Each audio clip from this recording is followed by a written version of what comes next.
तो समाज शास्त्र की कॉपी 2026 में आपको कैसे लिखनी है उसका वीडियो हम लेकर के आ गए हैं। आइए हम लोग देख लेते हैं। एक डेमो पेपर और एक डेमो की बोर्ड की कॉपी है। जैसा कि आप सभी को ज्ञात ही होगा कि ये न्यूज बहुत ज़्यादा वायरल है और बहुत सारे बच्चे इस न्यूज के बारे में हमसे पूछ भी चुके हैं कि क्या कॉपी इस बार बदल गई है। तो मैं आपको एक इसी न्यूज के आधार पे बनी हुई कॉपी पर आपकी कॉपी लिखी हुई कैसी लगती है और कैसे अंक मिलते हैं, कैसे आपको लिखना चाहिए, वो सारी बातें आज हम बताएंगे। समाजशास्त्र की कॉपी को आपको कैसे लिखना है।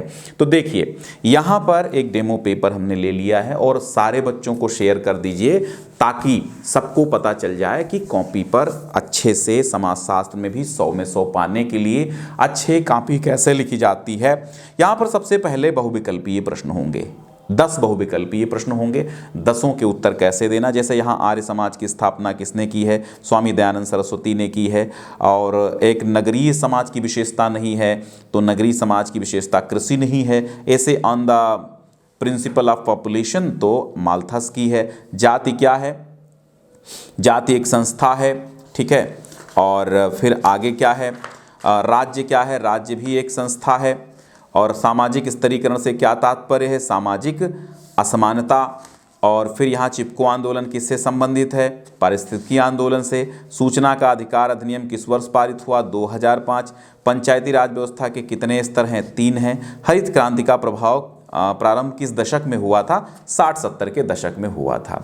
अब हमने तो पेपर के 10 ऑब्जेक्टिव लिए। देख, एक एग्जामिनर होने के नाते कैसे हम कॉपी को चेक करते हैं, आप ज़रा ध्यान दीजिएगा। एकदम एग्जामिनर जैसे चेक करता मैं वैसे ही चेक करके और वही गुण दोष आपको कॉपी में बता दूंगा कि क्या गुण है क्या दोष हैं, ठीक है। तो ज़रा एक बार सभी बच्चों को चाहिए कि वे लाइक कर दें और शेयर भी कर दें, ठीक है। लाइक कर दें और शेयर भी कर दें ताकि और भी बच्चों को पता चल जाए। ये एक लंबी लंबी कॉपी मिलने वाली है इस बार आपको। तो लंबी कॉपी हम पहले ही दिखा चुके हैं कि कॉपी इस बार कैसी बोर्ड एग्जाम में होगी, तो वो आपको पता ही चल गया है। और उसी के आधार पे बनी हुई ये कॉपी है। बिल्कुल डिट्टो ऐसी नहीं मिलेगी, बट ये है कि 90% ऐसे ही कॉपी लंबी लंबी होगी। अब किसी को भी तो पता नहीं है कि कलर कैसा होगा, कॉपी कैसी होगी। जैसा बता दिया गया है न्यूज़ में वैसा ही मैं आपको दिखाने की कोशिश कर रहा हूं ताकि आपको एक मोटा मोटा आइडिया लग सके। अब यहाँ बहुविकल्पीय प्रश्नों को आपको सबसे पहले डालना है, बहुविकल्पीय प्रश्न। फिर प्रश्नोत्तर संख्या 1 स्वामी दयानंद सरस्वती, बिल्कुल सही है, 1 अंक मिल गया। फिर अगला क्या है, कृषि पर आधारित है, ठीक है, 1 अंक मिल गया। माल्थस हैं, बिल्कुल सही है। लेकिन इस कॉपी में एक बड़ी गलती की गई है जो शायद आपने ध्यान नहीं दिया है। वो बड़ी गलती ये है कि इस कॉपी में ऑप्शन नंबर नहीं डाले गए हैं। आर्य समाज की स्थापना किसने की, स्वामी दयानंद सरस्वती। तो 1 का बी भी तो लिखना चाहिए। तो यहां पर एक बड़ी गलती है और इस गलती को आप बिल्कुल भी मत करना। यहां पर बी ऑप्शन है तो यहां पर बी ऑप्शन भी आपको लिखना है। तो फिलहाल मैं यहां अंक नहीं काट रहा हूं, परंतु वहां पर परंतु लग जाता है। अब क्या ही हो सकता है, अब वो तो मूड की बात है। आपको एक प्रॉपर तरीके से ऑप्शन नंबर भी डालना है। अगर आप प्रॉपर तरीके से ऑप्शन नंबर नहीं डालते, केवल आप प्रश्नोत्तर संख्या डाल के काम खत्म कर लेते हैं, तो ये नहीं ठीक है। प्रश्नोत्तर संख्या डालिए और ऑप्शन नंबर डालिए अच्छे से, ठीक है। जो बी सही है बी डालिए। फिलहाल मैं यहाँ पर मार्क दिए देता हूँ, ठीक है। तो एक समिति, ये वाला गलत है, ठीक है, ये गलत हो गया इनका। संस्था लिखना चाहिए था, राज्य को भी। सामाजिक असमानता 1 नंबर, ठीक है, यहाँ पर है। तो यहाँ पर क्या हुआ, पारिस्थितिकी आंदोलन बिल्कुल सही है, 2005 बिल्कुल सही है, 3 बिल्कुल सही है और 60-70 बिल्कुल सही है। बस यहाँ पर भी यही गलती है। तो गलती नंबर 1 मैं यहाँ नोट कर लेता हूँ। इस कॉपी में जो जो गलतियाँ हो रही हैं मैं नोट कर रहा हूँ। यहाँ पर नंबर 1 गलती, ये गलती 1 हो गई है। मैं आखिरी में बताऊँगा क्या हुई है। ऑप्शन नंबर नहीं डाला गया, ठीक है, ऑप्शन नंबर नहीं डाला गया है, ये एक गलती हुई है। आगे बढ़ते हैं। प्रश्नोत्तर संख्या अब देखते हैं 11 आती है। प्रश्नोत्तर संख्या 11 यानी अतिलघु उत्तरीय प्रश्न आते हैं। अब जब अतिलघु उत्तरीय प्रश्न आते हैं, यानी प्रश्नोत्तर संख्या 11 नंबर पे जनसांख्यिकी से आप क्या समझते हैं। तो बस यहाँ पर देखो बीचों बीच में डालना चाहिए, वैसे अच्छा लगता है। तो यहाँ पर है अतलग उत्तरी प्रश्नोत्तर संख्या 11 जनसांख्यिकी, बहुत अच्छा लिखा है। और ये हैं 3-3 अंकों के प्रश्न, देखो 3-3 अंकों के हैं। तो जो अच्छा लिखा उसमें 3 अंक हम बिल्कुल देंगे, और जो खराब लिखा है तो उसमें काटने की भी संभावना है। तो यहाँ 12वां सवाल देखिएगा। 12वां सवाल क्या कहता है। 12वां सवाल है कि जनसंख्या वृद्धि से आप दर से आप क्या समझते हैं, संस्कृति को परिभाषित कीजिए। तो जनसंख्या वृद्धि दर ये इन्होंने सही लिखा है, मैं ऑलरेडी पढ़ भी चुका हूँ। 13वां सवाल है संस्कृति को परिभाषित कीजिए। ठीक है, तो बोगार्डस के अनुसार उन्होंने संस्कृति को परिभाषित कर दिया। अब मामला ये है, यहाँ कहता है कि आपको 25 शब्दों में आंसर देना है।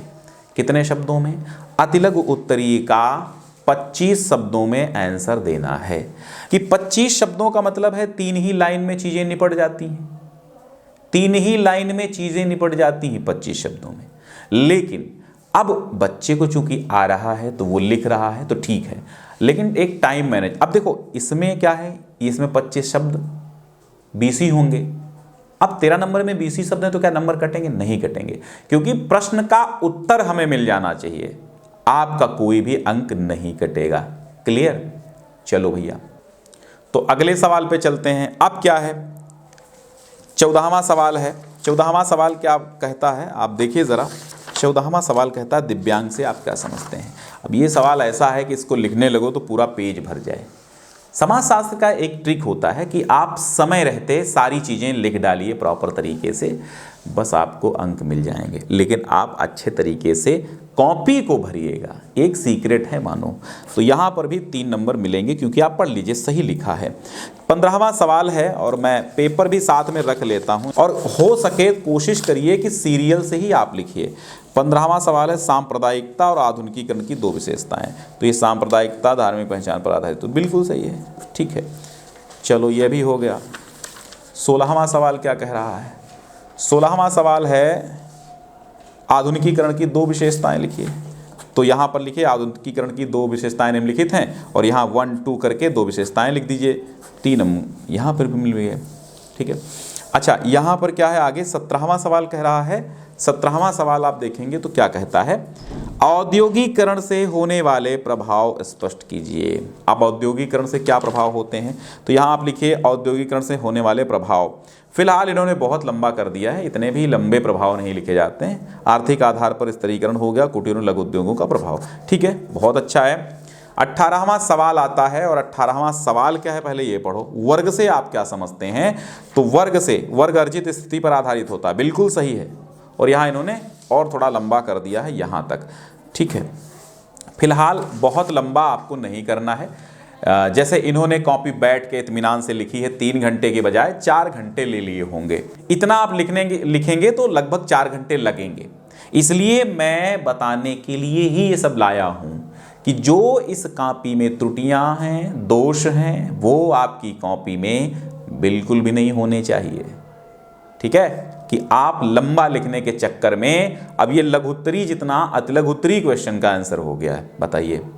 तो जब लघुत्तरी जितना अतिलघुत्तरी का हो गया है तो लघुत्तरी कितना बड़ा होगा, है ना। जिसकी रचना इतनी सुंदर वो कितना सुंदर होगा, कि लघुत्तरी इतना बड़ा है तो विस्तृत उत्तरी कितना बड़ा होगा। तो ये अतिलघु उत्तरी है, बताइए। 19 नंबर सवाल है जातिगत पूर्वाग्रह को स्पष्ट कीजिए, ठीक है। तो भारत ऐसा देश है जिसमें तमाम जातियां रहती हैं, तो ठीक है, यहां पर भी सही है, ठीक। चलो भाई, ये जिस बच्चे से हमने कॉपी लिखाई है वो एक टैलेंटेड बच्चा था, मतलब टैलेंटेड क्या, समाजशास्त्र उसको अच्छे से आती है, और वो बिना नकल की लिखी गई है। ये मत समझना कि यहाँ नकल करके लिख दी गई है। मैं जब भी किसी के बच्चे से कॉपी लिखाता हूँ थोड़ा सा ठीक ठाक बच्चा ढूंढता हूँ कि हाँ वो लिखे कॉपी, ताकि मैं आपको गुण दोष बता सकूँ। या फिर आप भी कॉपी लिखे हैं तो लाओ भाई हमको दे दीजिए, हम उसके गुण दोष बताएंगे, लेकिन आप भेजेंगे कैसे, ये भी तो प्रॉब्लम होती है। आधुनिकीकरण की 2 विशेषताएं बताइए। तो आधुनिकीकरण की 2 विशेषताएं, हाँ ये देखो कितना अच्छा सवाल है, लिख दिया 2 विशेषताएं, बस हो गया, बहुत बढ़िया। इतना आप लिखिए, अतिलघुत्तरी में इतना लिखिए, बेहतर है, ठीक है। अब लघुत्तरी आते हैं। लघुत्तरी भैया क्या कहता है, पहले तो ये समझो कि कहता है कितना लिखना है। लघुत्तरी लिखना है आपको महज 50 शब्दों में। अब चूंकि कॉपी लंबी लंबी आनी है और उसी कॉपी पे मैं दिखा रहा हूं जो लंबी कॉपी आनी है, ठीक है। 50 शब्दों में हाशिया खींचा होगा या फिर आपको खींचना होगा, लेकिन एक स्केल भर का ही हाशिया खींचना और हाशिया के इधर कुछ नहीं लिखना है, ये भी ध्यान रखना। तो अब यहां क्या है, 50 शब्दों में लिखना। 50 शब्दों का मतलब है ये जो हमने अतिलघु उत्तरी दिखाया ये 50 शब्दों का हो गया। लेकिन होता यह है कि कुछ एग्जामिनर परंपरागत मूड में रहते हैं, तो वो हमेशा ये सोचते हैं कि लघुत्तरी का मतलब ये छोटा सा आंसर थोड़ी होगा। तो फिलहाल यहाँ लघुत्तरी आप देखेंगे, फिलहाल ये 60-70 शब्दों में है, पर्याप्त है, इतना लिखना लघुत्तरी में पर्याप्त है, पूरे अंक मिल जाएंगे। क्षेत्रवाद क्या है, क्षेत्रवाद को नियंत्रित करने के उपाय सुझाइए। तो ऐसे वो ये बढ़िया सा ऐसे बना के भी लिखा जा सकता था। पहले यहाँ हेडिंग डाली जाती क्षेत्रवाद क्या है, ठीक है, लिखा जाता क्षेत्रवाद हेडिंग, फिर दूसरे नंबर क्षेत्रवाद को नियंत्रित करने के लिए सुझाव हेडिंग, 2 हेडिंग यहाँ बन जाती। हेडिंग बनाना सीखो, और ये 6 अंकों का आता है। ये कितने, 6 अंकों का लघुत्तरी आता है। अगला सवाल है 22वां कह रहा है भारत में हुए भूमि सुधारों का संक्षिप्त वर्णन कीजिए। तो भूमि सुधार क्या हुए, देखो बहुत बढ़िया यहाँ संक्षिप्त वर्णन कर दिया गया है, तो 6 अंक मिल गए। 23वां सवाल क्या है, 23वां सवाल है जातिवाद क्या है, जातिवाद को नियंत्रित करने के लिए सुझाव बताइए। देखो जातिवाद तो फिलहाल अभिशाप है ही है, ठीक है, तो इतना उत्तर लिखना भी ठीक है क्योंकि 50 शब्दों से ये ज्यादा ही शब्द हैं। ना मानो तो आप गिन लो, 1 2 3 4 5 6 7 शब्द एक लाइन में है, और 1 2 3 4 5 6 7 8 लाइनें हैं, तो 8 7 56 यानी 60 से 65 शब्द इसमें हैं, तो कम नहीं है। तो 3 3 6 हो गया, 6 अंक यहां पर भी मिल गए। अगला सवाल है उदारीकरण का से क्या आशय है, 6 नंबर में ये भी है। उदारीकरण वह प्रक्रिया है, अब आप देखो जैसे ये सवाल लिखना था समाजशास्त्र में, एक कभी और कॉपी दिखाऊंगा आपको, वो सबसे बेस्ट कॉपी होगी, और बेस्ट कॉपी कैसे लिखनी है।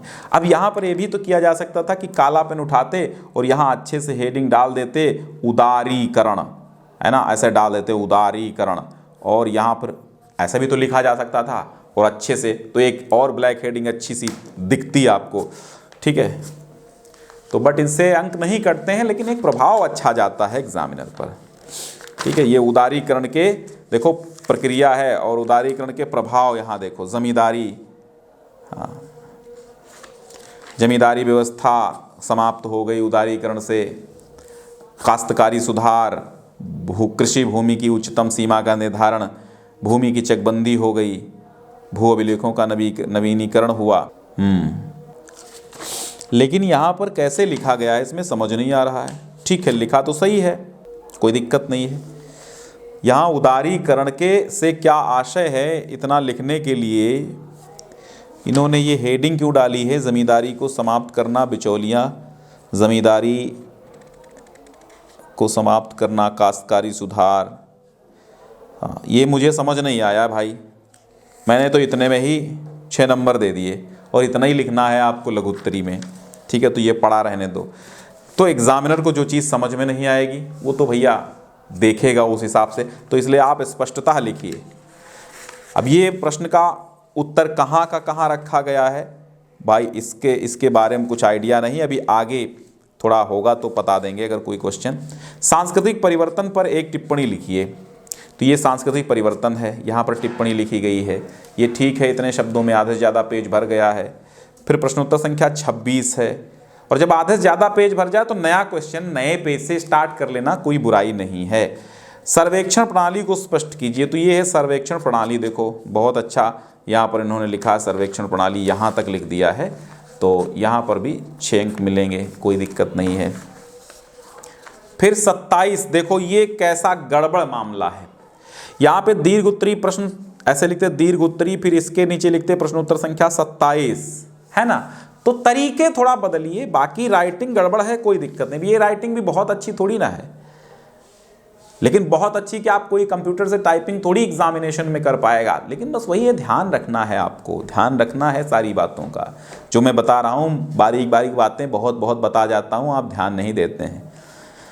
फिर दीर्घ उत्तरी में जनसंख्या के संबंध में माल्थस का सिद्धांत स्पष्ट कीजिए, तो ये क्या है जनसंख्या के सिद्धांत में माल्थस का, आप देखो इन्होंने जो मेन पॉइंट है काले से लिख दिए हैं, ठीक है, ये देखो बहुत अच्छा। तो इसमें तो पूरे के पूरे 8 मिलेंगे ही मिलेंगे, क्योंकि थोड़ा सा आप देखिए कितना अच्छे से लिखा गया, बीच बीच में काली हेडिंग्स भी डाल दी गई, मतलब काले पेन से हाईलाइट भी कर दिया गया। हाइलाइटर से हाईलाइट नहीं करना है, काले पेन से उन शब्दों को हाईलाइट करना जो मेन है। तो फिलहाल विस्तृत उत्तरी के हिसाब से ये थोड़ा कम है, लेकिन देखा जाए तो जो विस्तृत उत्तरी के शब्द सीमा है 150 शब्द, शब्द सीमा कितनी है 150 शब्द, तो ये है 150 शब्द हैं। तो थोड़ा सा इस पेज पे भी आ जाए, 2 पेज दिखा दो। लंबी कॉपी अगर ऐसी खड़ी खड़ी होगी, एक A4 साइज की ऐसे लंबी कॉपी होगी रजिस्टर की तरह, तो 1.5 पेज में निपटा दो, ठीक है। भले ही थोड़ा सा दूरी बना के और बड़ा बड़ा लिख दो, कोई दिक्कत नहीं है। 28वां सवाल है, अथवा करके इन्होंने लिखा है, और ये लिखा है प्रेक्षण पद्धति को परिभाषित कीजिए। अब ये भी उस हिसाब से बहुत बड़ा क्वेश्चन नहीं है, बहुत ही छोटा क्वेश्चन कर दिया है विस्तृत के हिसाब से। तो इस तरह अगर लिखेंगे तो, हालांकि ये क्वेश्चन इनका सही है, मैंने पढ़ा, ये क्वेश्चन पूरा सही है, और ये जो लिखा इन्होंने उद्देश्य ये भी सही है, लेकिन यहाँ पर भी हेडिंग डाल देते हैं अच्छे से, और ये जिनकी ये परिभाषाएं हैं उनको भी काले पेन से लिख के परिभाषाएं अच्छी अच्छी डाल देते, तो और अच्छे से समझ में आता है एग्जामिनर को, है ना। 29 नंबर सवाल देखिए, तो यहाँ पर हम कितने अंक दे दें इनको, बताओ, काटें कि ना काटें?